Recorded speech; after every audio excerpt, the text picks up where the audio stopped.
Muito boa noite, pessoal que está nos acompanhando. É uma alegria imensa estar aqui com a nossa querida Ana, fonoaudióloga, que está aqui representando hoje a ONG Pelo Amor Animal, também o comitê. Muito boa noite, Ana.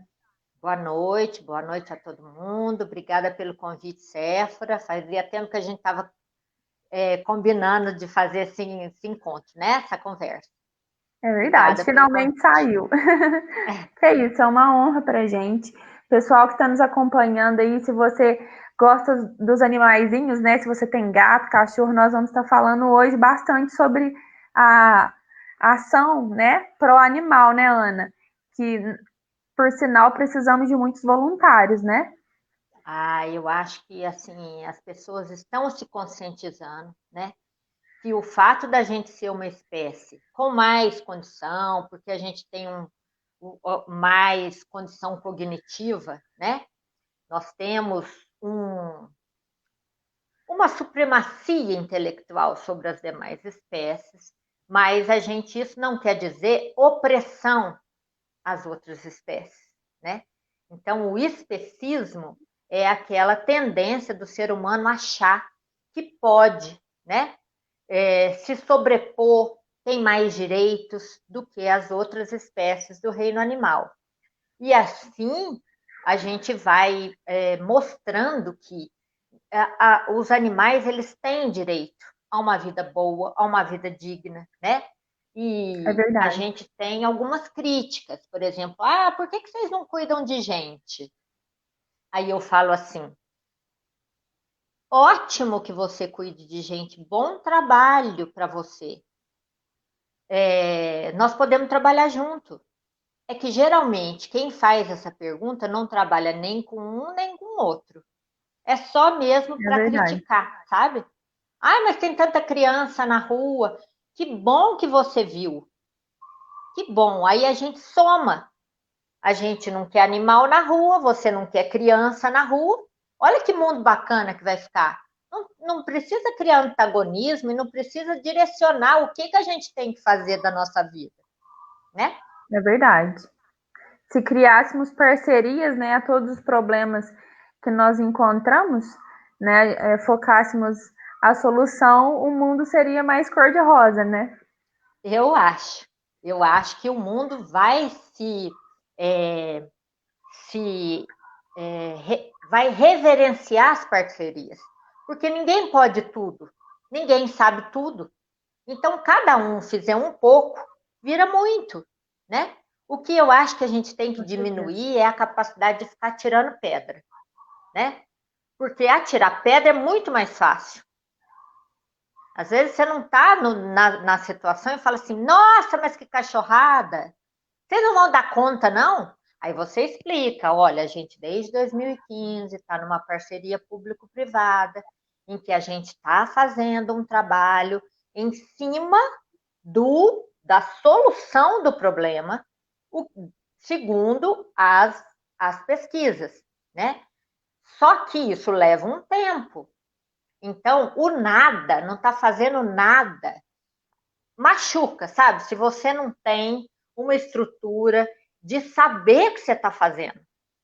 É Aí você verdade. fica mais imune, mais vacinado a certas É, críticas. até porque tem Mas, resultados que é com o tempo, né, Ana?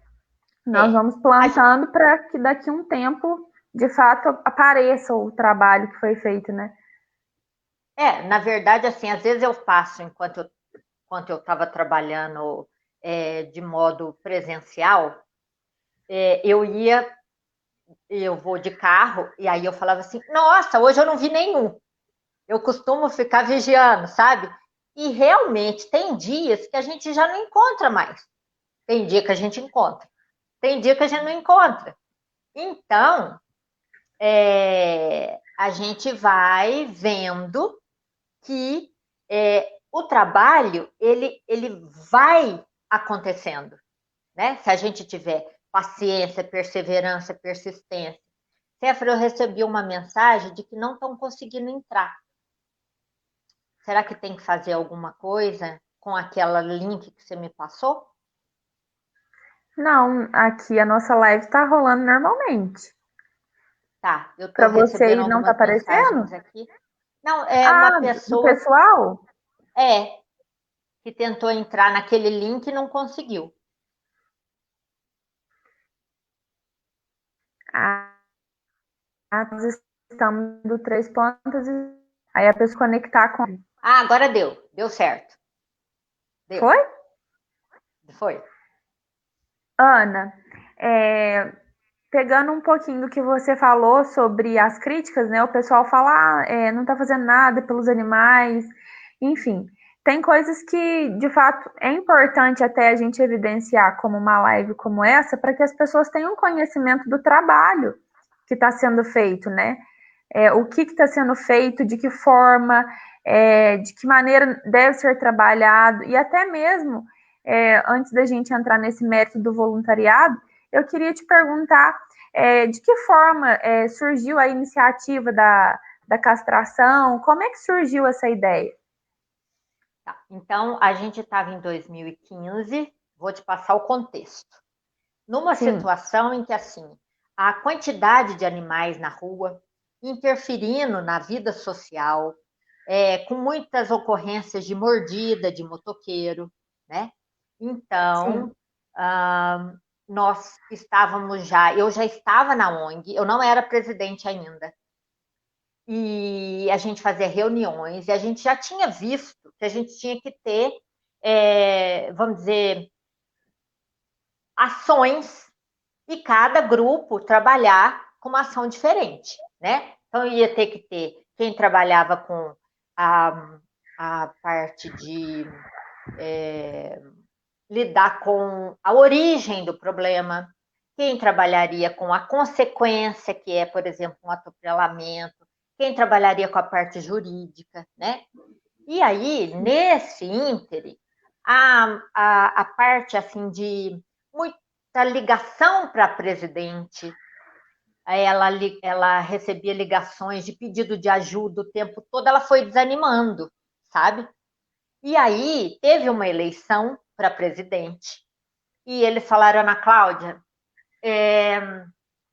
se você não assumir, que a gente sabe que você tem assim boa vontade, capacidade de levar à frente algumas coisas que você pensa, a ONG vai acabar.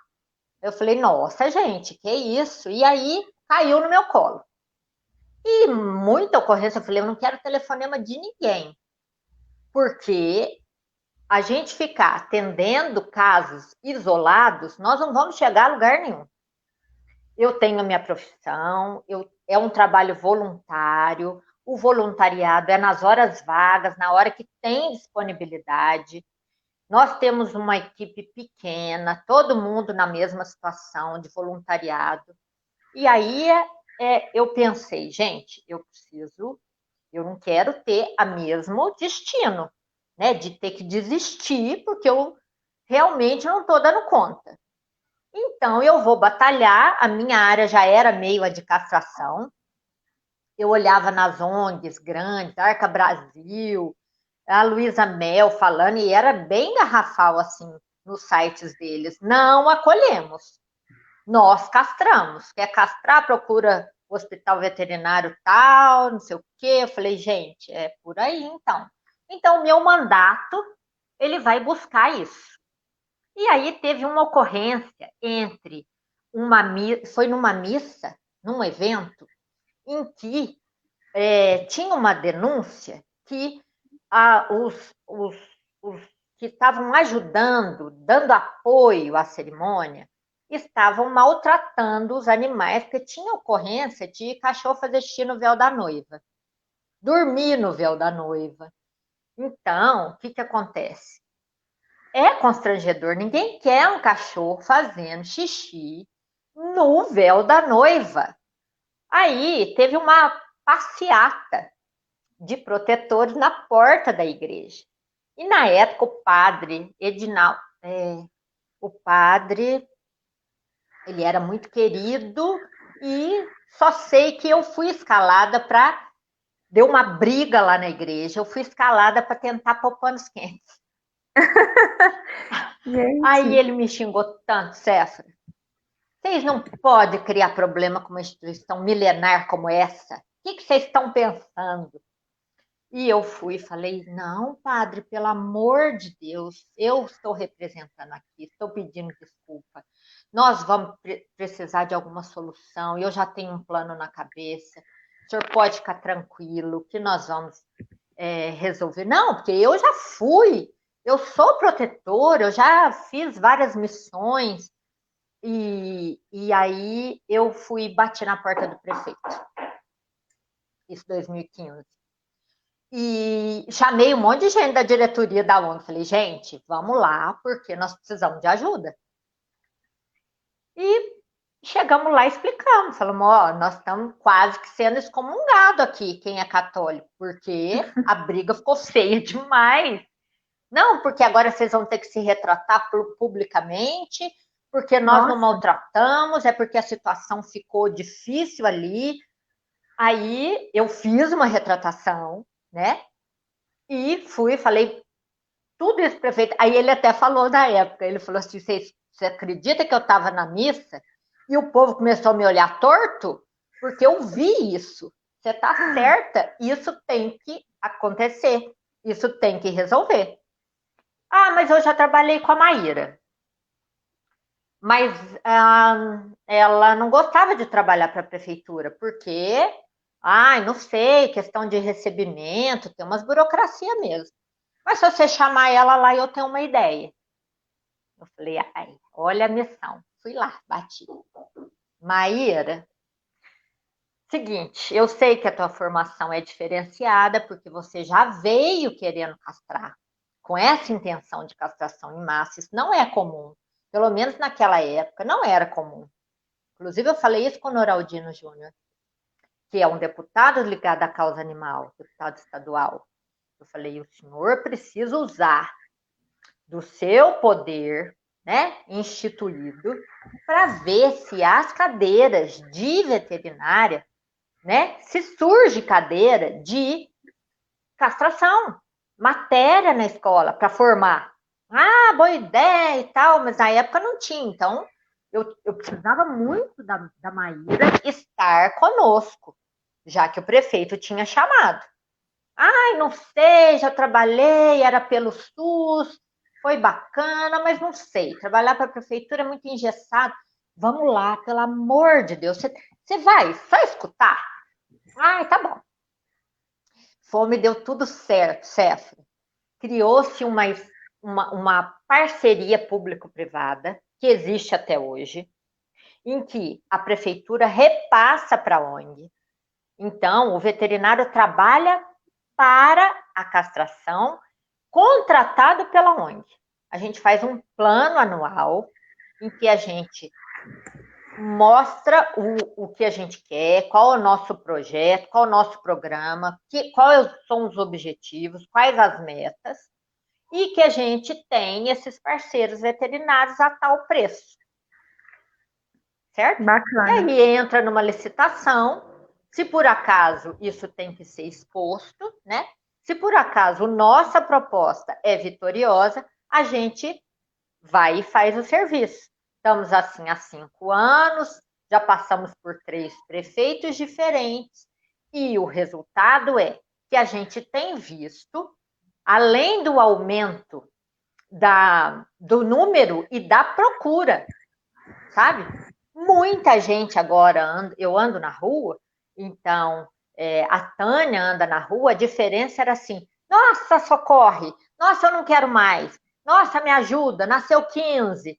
Agora é assim, gente, muito obrigada, vocês intermediaram a castração do meu cachorro, ele tá ótimo, mudou o temperamento, tá super bem. Então, nós mudamos aquela história que a ONG estava desenhando para ela e que ninguém queria mais. Ninguém queria assumir só problema, sabe? Então tinha um canil que a gente ia buscar os cachorros para tentar fazer uma adoção, e o canil custa caro, sabe? Tem pessoas que são adeptas ainda ao canil, mas o que a gente vê é assim, não pode mais sacrificar, isso foi um ganho, né? Mas para que era canil antes? Não era para ficar com o cachorro, era para dar choque elétrico, para Nossa, que fazer a horror. eutanásia com injeção, né? Tem uma conhecida nossa, ela é da causa animal, até há pouco tempo Três Corações tinha essa prática. Então, aqui já não tem mais, o veterinário encarregado falou, ainda bem que vocês vieram, eu não aguentava isso, ainda bem que as leis mudaram, né?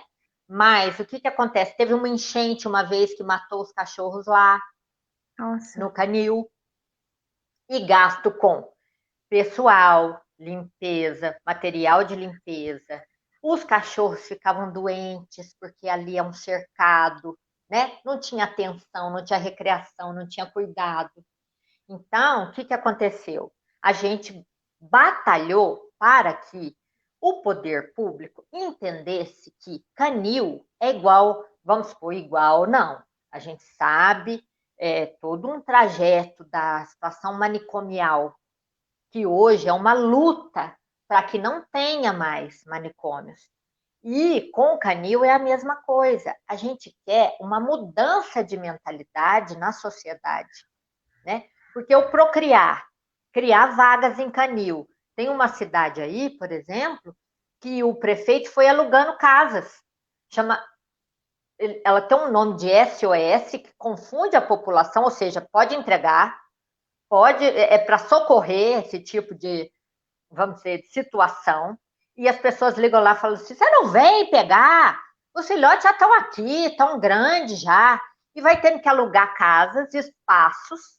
E às vezes a gente vê reportagens, né, de pessoas que abrem assim uma casa com um cachorro maltratado. Então, assim, a gente mostrou para o poder público assim: tem um gasto? Tem um gasto anual com canil? Tem um gasto bem grande, água, luz, funcionário, ração, tudo isso. Resolve o problema? Não. Castra? Não. Então, vamos fazer o seguinte, vamos acabar com o canil. A Tânia foi fundamental nisso, a Tânia e o Popó fizeram o recanto da vidinha, assumiram todos os cachorros que tinham lá. Todos eles. E o que nós fizemos? Acabou o canil. Então, Que se a não pessoa são fala assim, poucos, né? Ele falou comigo hoje que são mais de 200 cachorros. são 220 e só da prefeitura foi quase uns 70, 80. Então, Nossa, é quando que a gente muita conseguiria essa quantidade. parceria? Mas eles batalham por isso, então nós tínhamos a mesma causa. Porque se você tem um canil e você também batalha pela castração, o que você passa? Duas mensagens para a sociedade. Que ela pode largar lá, é telefonema, se eu não quero mais, eu vou mudar para o apartamento, vocês podem pegar aqui? Ainda Tira a tem isso que liga para a responsabilidade, Tânia, né? né? Realmente. Então aí nós conseguimos essa grande vitória e usamos o dinheiro público, que é de interesse público, para aquilo que vai resolver para a população, que é não ter cachorro andando pela rua. Sim, isso entra na próxima pergunta que eu ia te fazer sobre os benefícios da castração, né? Fala pra gente um pouquinho sobre esses benefícios, além desses, né, que você já explicitou muito bem pra gente.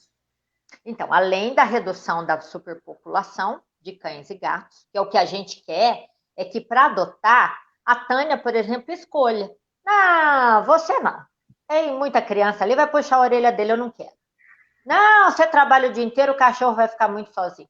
Que ela escolha a dedo. Por quê?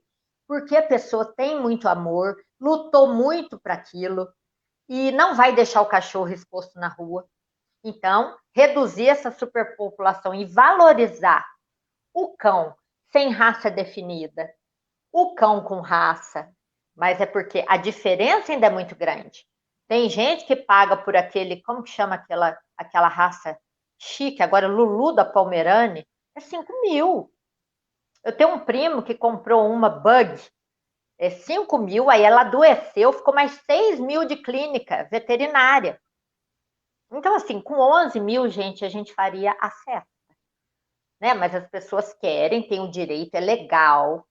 Tem protetor que nos critica porque a gente não batalha pela proibição da venda de animais. A gente até avisa que geralmente comprar cães de raça tem um abuso sexual, né? Uma opressão da fêmea, que tem que procriar, né? É muito triste, mas isso não é ilegal por enquanto, né?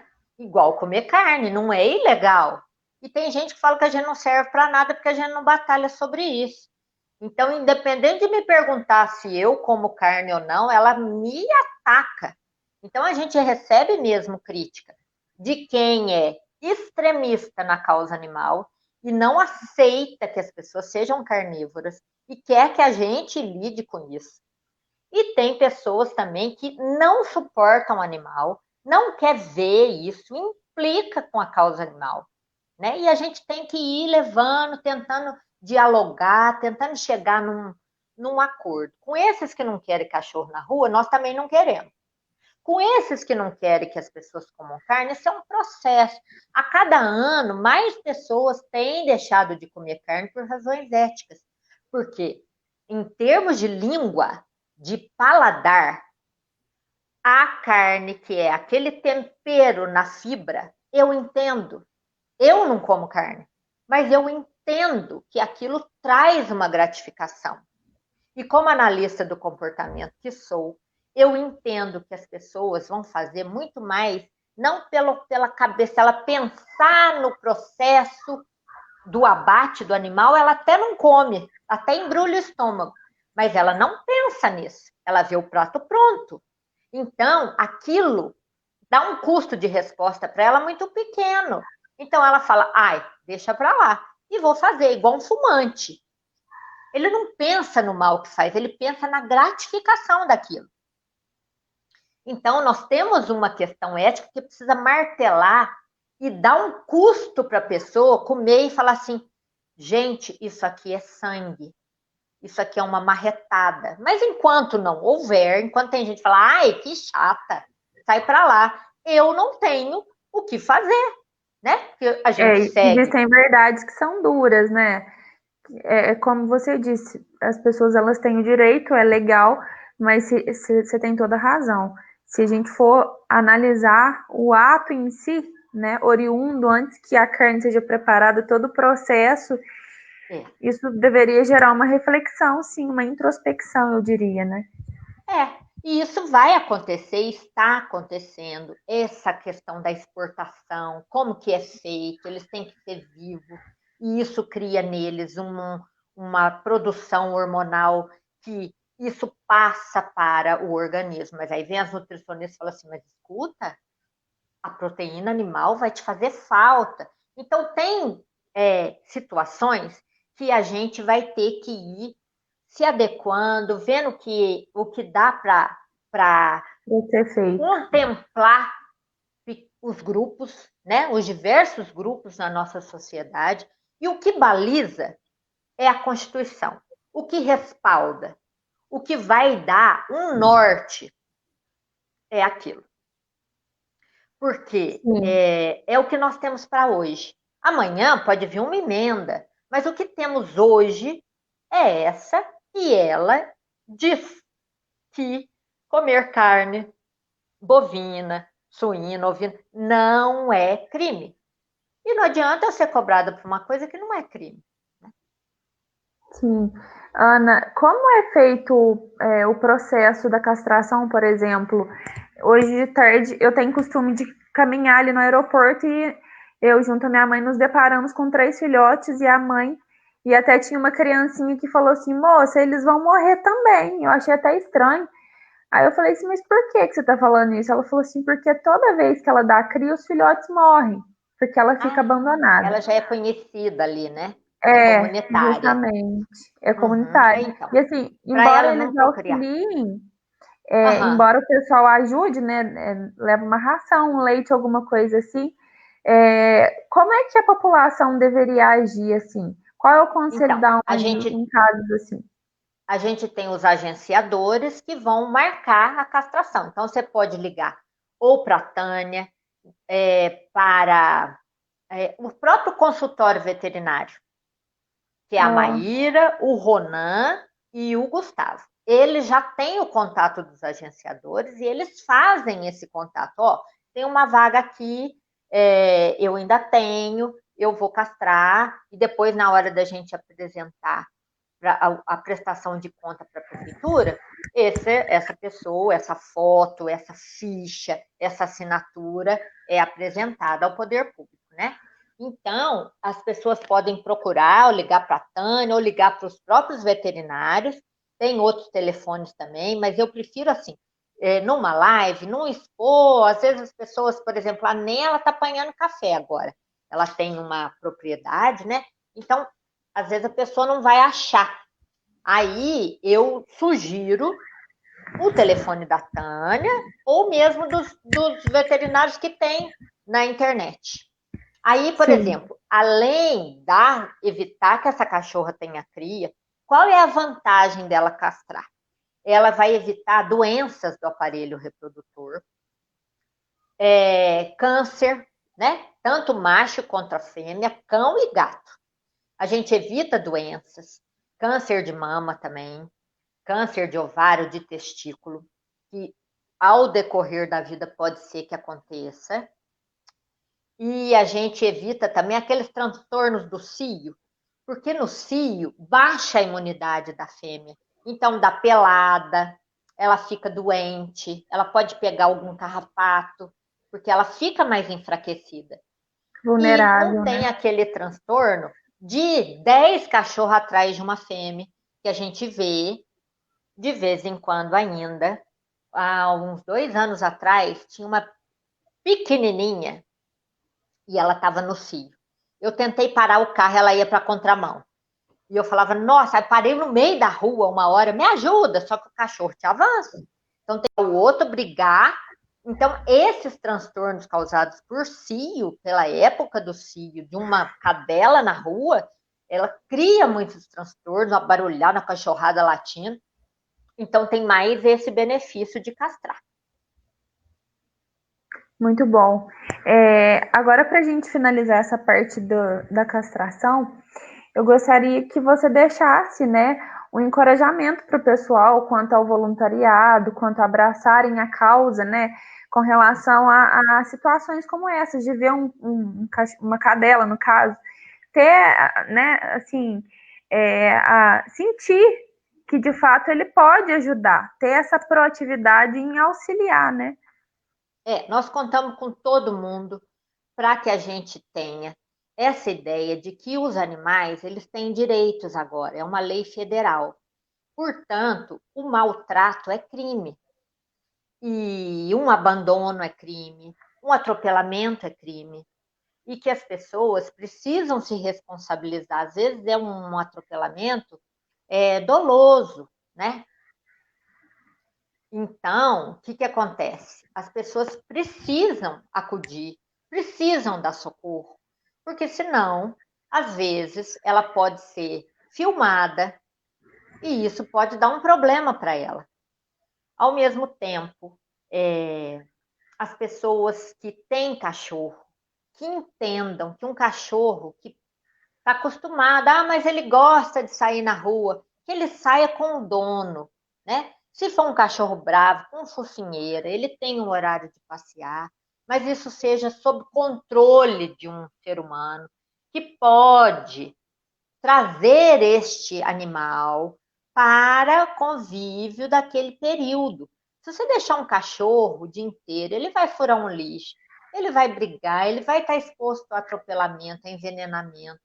Então, vamos evitar, por favor, eu peço para os nossos ouvintes que divulguem essa questão da conscientização da posse responsável. E, dentre uma das ações, é castrar. Porque tinha uma questão assim, mas ele vai engordar, ele vai... Depois eu quero tirar uma cria ainda, sabe? Então, eu penso o seguinte, que você vai pensar mesmo numa cria? Olha o trabalho que vai dar. Você vai ficar com um. Se tiver 5. Eu tenho aqui vizinhos aqui em casa, uma tia, parentes meus que tinham um macho e uma fêmea, lindos eles. Mas eu não vou castrar não, porque eu ainda quero filhote.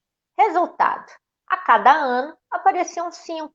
Chegou num ponto que eles não estavam conseguindo mais, né?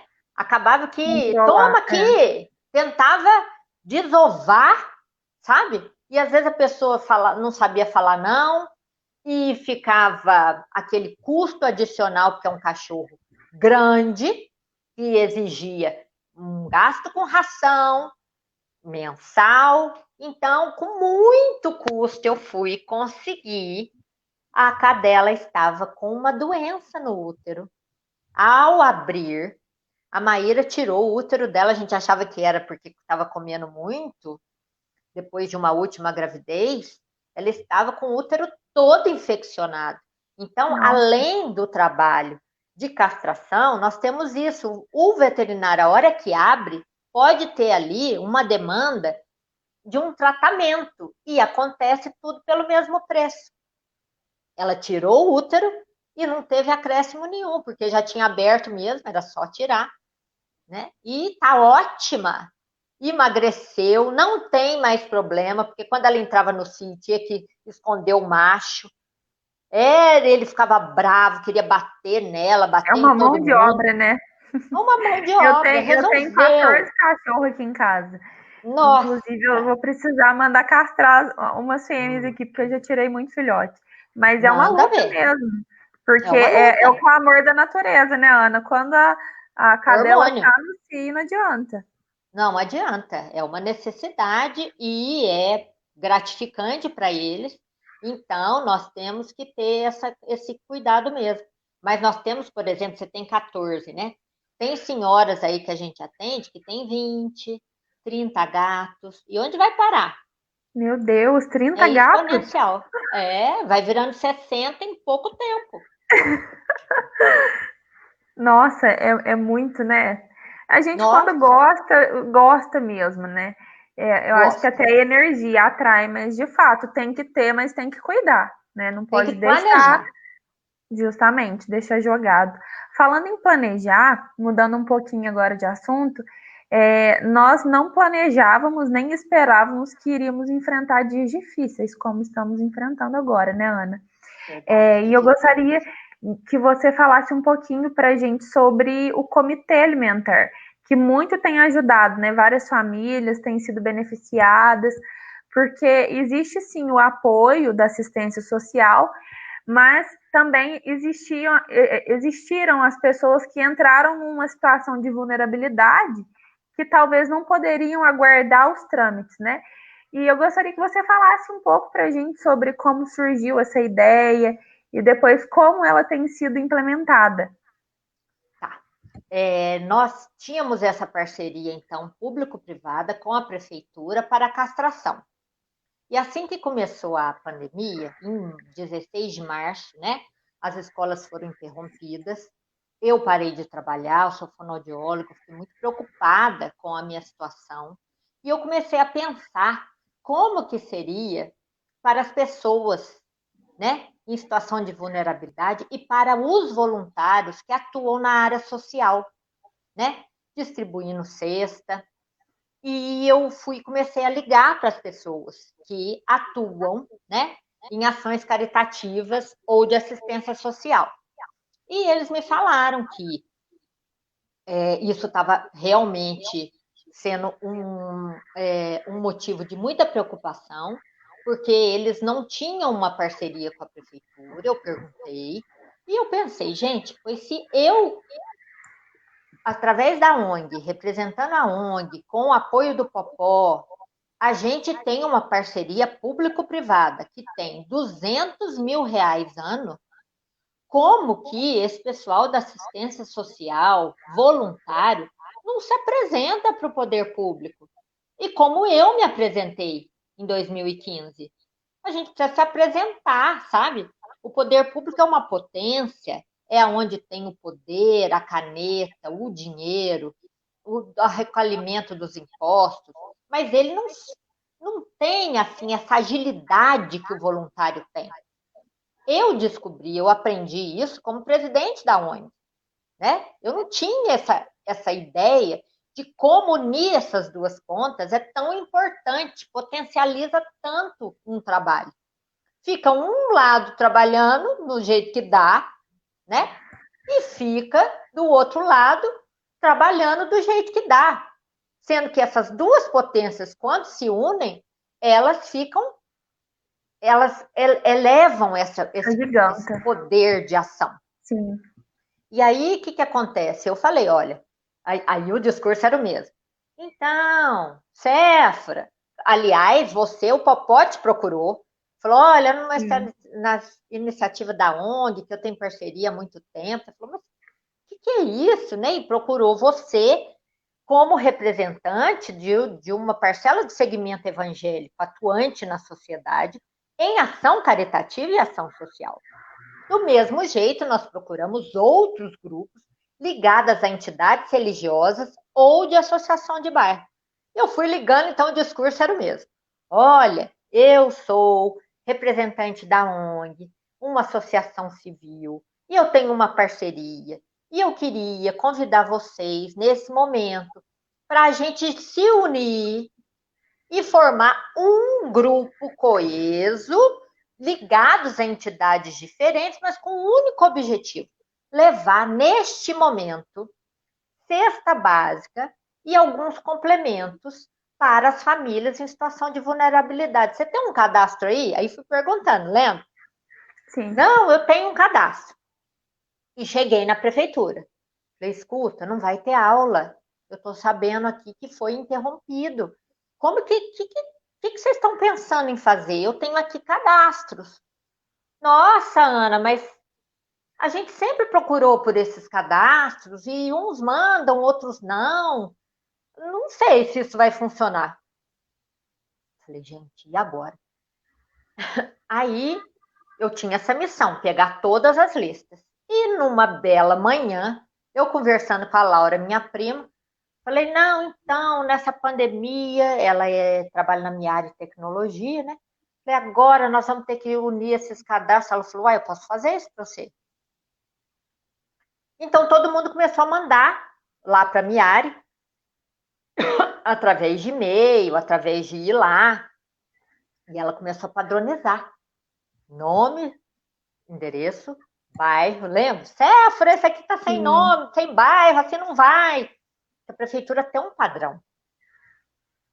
E aí nós apresentamos 340, na época, 340 nomes de todos nós. Inclui o segmento evangélico, inclui a Associação Amicezã, a Paróquia Nossa Senhora das Graças, com o projeto Arte Cotidiana, a equipe de voluntários do Jardim das Esmeraldas, a equipe do Paulo de Tarso e Casa do Caminho, que são ligadas a entidades espíritas, e a matriz Nossa Senhora da Ajuda. E teve dia, por exemplo, que tinha umas cestas básicas para distribuir e estava um segmento era uma lista que tinha chegado por último da matriz, cestas vindas dos evangélicos, aí eles falaram assim, nossa, gente, isso aqui nunca aconteceu, é ecumênico isso aqui, né? E aí foi ficando bacana, assim, todo mundo se unindo num projeto só. E aí a prefeitura se uniu a entidades que nós fomos procurar para complementar a cesta com leite e 3 tipos de fruta.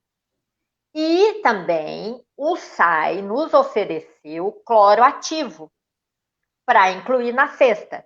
E o Popó com a Tânia ofereceu, para dentro das possibilidades dele, oferecer ração também nas cestas. Então, nós estamos desde abril atendendo a pessoas que entraram através desse cadastro, que foi assim, né, uma boa vontade da prefeitura, porque não foi pelas vias originais, que é pelo CRAS. São os centros de referência da assistência social, que muita gente não conhecia, que muita gente preferia pedir ou para o pastor ou para as entidades de bairro, porque era mais fácil, estava ali, chegava ali. E o que nós fizemos? A partir, então, de maio, fechada essa lista unificada, as pessoas que quiserem receber cesta, que estão numa situação de precisar de cesta, elas são encaminhadas ao CRAS, né? E não está demorando, está marcando de meia em meia hora, porque não pode gerar aglomeração e tem que ter uma hora marcada. Ali, a nossa intenção é que a pessoa seja cadastrada, que ela já, nos aparelhos da prefeitura, ela tenha uma possibilidade de um BPC, de um benefício, de um Bolsa Família, de um cadastro de tarifa social de água, de luz, tarifa social de retirada de documento, emissão de certidão de RG, por exemplo. Se você tem uma declaração de que você tem vulnerabilidade econômica, você abre caminhos, mas a gente não conhecia isso, certo? Então, a nossa expectativa nós estamos desde julho, a pandemia está aí, as escolas não voltaram ainda, então nós estamos conseguindo, né, desde abril, oferecer para esse mês foram 540 famílias, né? E a gente conseguindo oferecer isso de modo perene desde abril. E o que nós queremos? Enquanto durar a pandemia, a gente precisa garantir essa boa vontade. Mas nós temos ideia de reunir todos nós num CNPJ e possa se apresentar ao poder público, como nós nos apresentamos na época da ONG para a castração, com o seguinte objetivo: pós-pandemia, fazer uma busca ativa dessa pessoa em situação de vulnerabilidade, seja por que motivo for, por uma questão biológica, né? Uma doença mental, como o Sérgio William, por exemplo, seja por uma questão econômica, uma pessoa perdeu o emprego, ou se separou, ou nasceu gêmeos, né?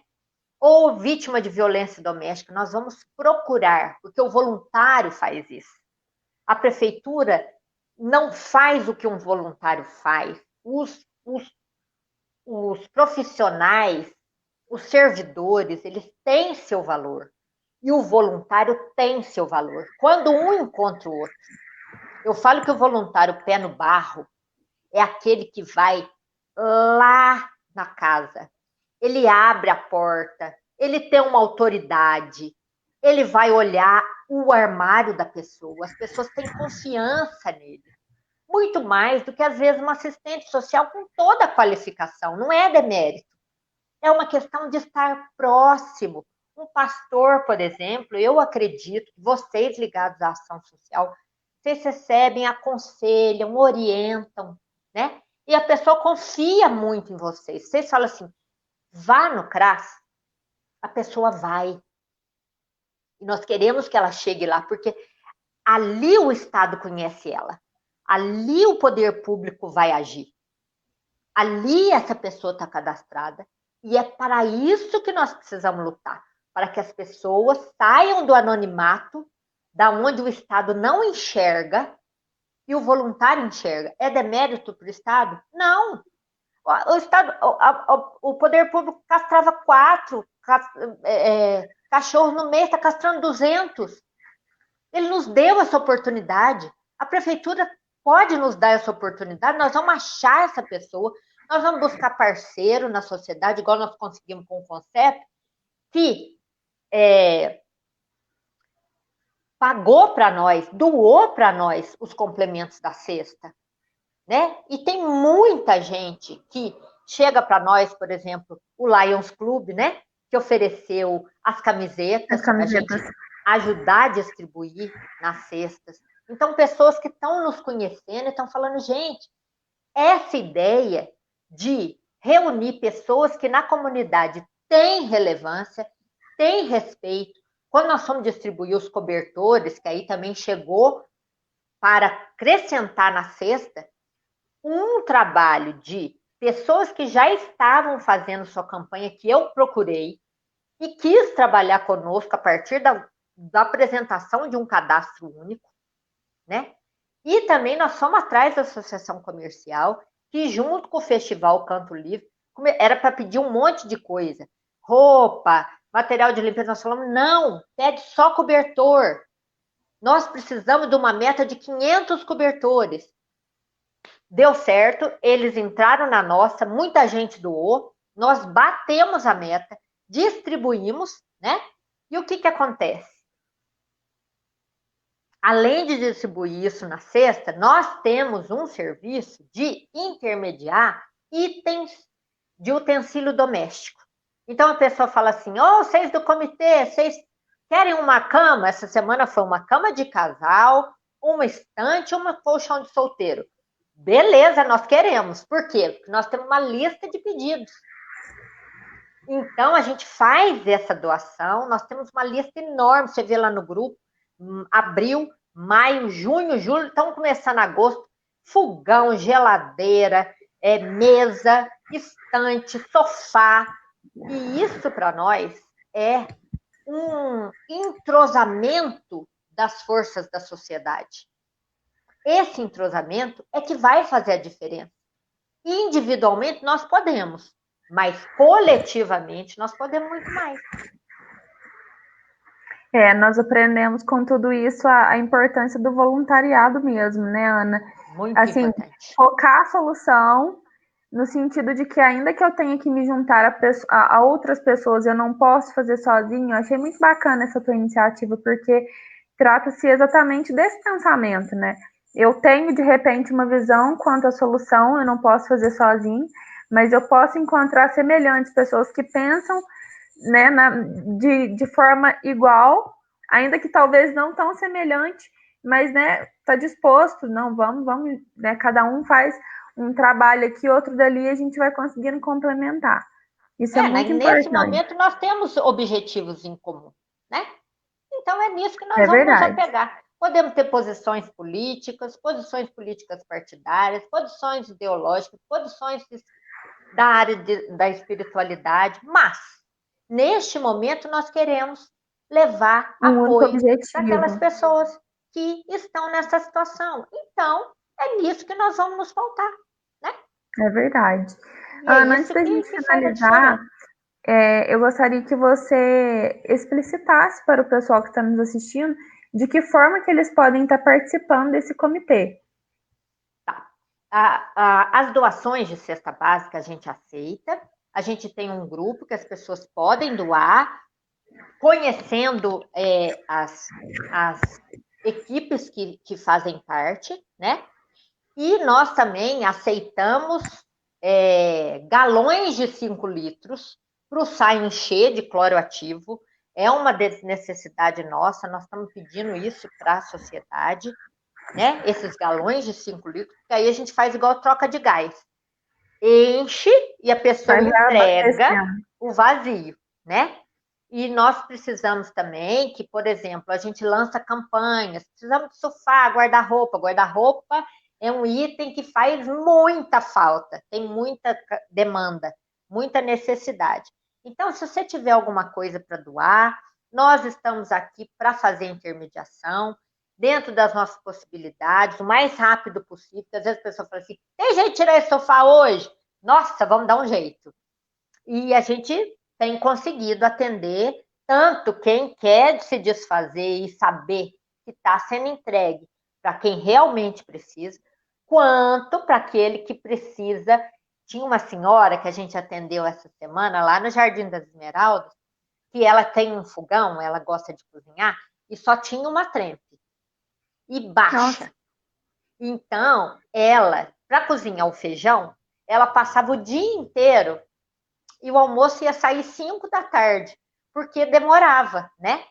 Aí nós conseguimos, né, a doação de um fogão, chegou lá e mandaram a foto pra gente. E aí vem o áudio assim, nossa, agora eu vou até queimar a panela, porque a minha vida mudou. Você sabe quando é um rastro de luz, né?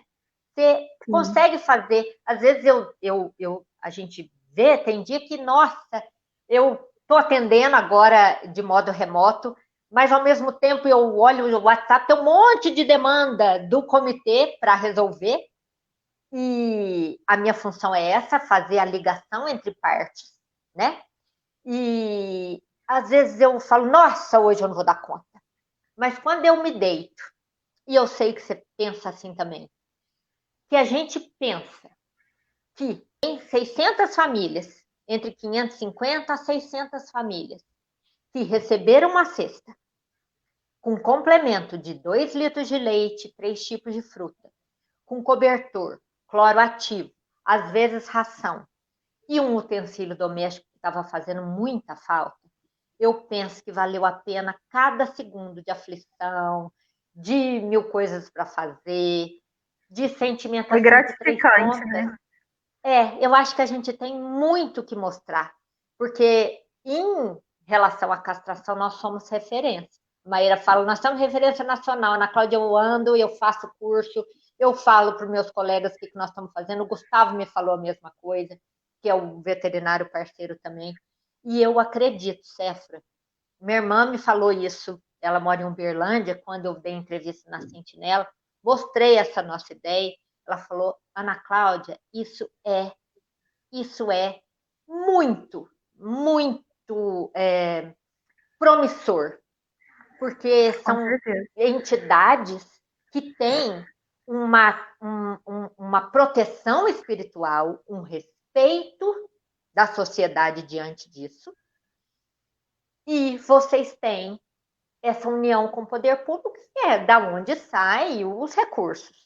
Né? Se a gente não tiver, quantas cestas, por exemplo, o pessoal do Sopão do Amor poderia distribuir? Eles me falam assim, umas 30.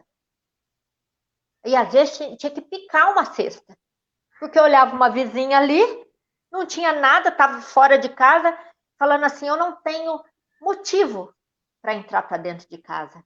E ela tinha que abrir a cesta, toma aqui um pacote de arroz para aliviar seu dia. Mas não sabia se mês que vem ela poderia voltar. Então, há 4 meses, como é que é? Entrando no 5º. Isso ser de modo perene é inovador. E eu acho que nós podemos muito, porque a cada passo você vai querendo mais, né? Você vai tendo Com mais certeza. ideia. Nós temos vontade de ter um centro comunitário aqui, falamos com o Marco Túlio essa semana, igual eu te falei, de ter um centro comunitário terapêutico, centro terapêutico para aquelas pessoas sem teto que estão vivendo na rua, que não têm deficiência, não deficiência, mas alguma questão mental, alguma doença mental, uma esquizofrenia, uma doença de mania, depressão, uma bipolaridade, né? Mas elas estão na rua, né? Pelo vício, que, aliás, eu parabenizo o segmento evangélico, porque é um segmento que atende, que estende a mão, que vai onde poucas pessoas vão, né? É um pé no barro para este público. E oferecer que ele saia da rua e que ele dê paz em casa, seja jovem, seja mais velho, e a gente consiga tratá-lo, né, com, com a espiritualidade, com o que a ciência tem também, para que ele possa passar pela abstinência e sair dali com um emprego, com uma perspectiva, né, desse retorno para casa ou não. A gente tem esses sonhos e a gente está só no começo. Contamos com todo mundo. Com certeza, tendo acompanhamento, devido acompanhamento, né, Ana, conforme você disse, não apenas resgatando a pessoa momentaneamente, mas dando a ela condições, que é o que tem sido feito, né? Eu encaro esse trabalho do comitê como algo dessa forma, né? Não apenas um paliativo, mas uma maneira de estar assistindo a pessoa e auxiliando ela no que é necessário. Infelizmente, nós estamos chegando ao fim, mas eu gostaria de te agradecer muito por ter contribuído, por ter tirado, né, as dúvidas. Eu creio que o pessoal que está nos acompanhando vai ter uma visão mais clara de como poder ajudar os animais e as pessoas que estão em dificuldade agora nesse momento, né? Gostaria que você se despedisse com algumas palavras, encorajando o pessoal com relação a essas ações que foram mencionadas hoje. Então, com relação à castração, a gente quer resolver esse problema mesmo da superpopulação e de cães abandonados, atropelados e doentes, né? E do ponto de vista da questão social, né? Para quem nos cobrava, vocês só cuidam de cachorro, agora a gente cuida dos donos dos cachorros também. A gente faz parte desse coletivo, né? Que a ONG está no grupo do comitê, do qual eu estou aqui para apresentar para vocês, né? Para o seu público. E nós queremos muito mais para Três Pontas. Nós queremos que saiam mesmo da situação de vítimas, que são animais e pessoas, e que saiam dessa situação em que se encontram e que a gente pode, coletivamente, fazer com que elas tenham uma outra vida, uma vida produtiva, feliz, saudável, com esperança, com vontade de construir uma comunidade, uma sociedade melhor, mais fraterna, mais justa, mais igual. Nega, um beijo, que Deus Beijo. abençoe, que Deus Tamo continue te junto. iluminando com sabedoria para ajudar as pessoas, para ajudar os animais. Pessoal que está nos assistindo, vamos refletir sobre tudo isso, né, que nós ouvimos aqui, sobre as ações que o governo nos propicia, que pessoas voluntárias como a Ana, como cada um de nós que estamos aqui, podemos fazer mais, né, pela sociedade e pelos animais. Que todos tenham uma boa noite, Ana. Mais uma vez, muito obrigada. Até a Obrigada, muito próxima. obrigada. Beijo, tamo junto. Conto Beijo. com você. Beijo. Tamo Tchau. junto. Tamo Tchau. junto. Tchau, boa noite. Boa noite.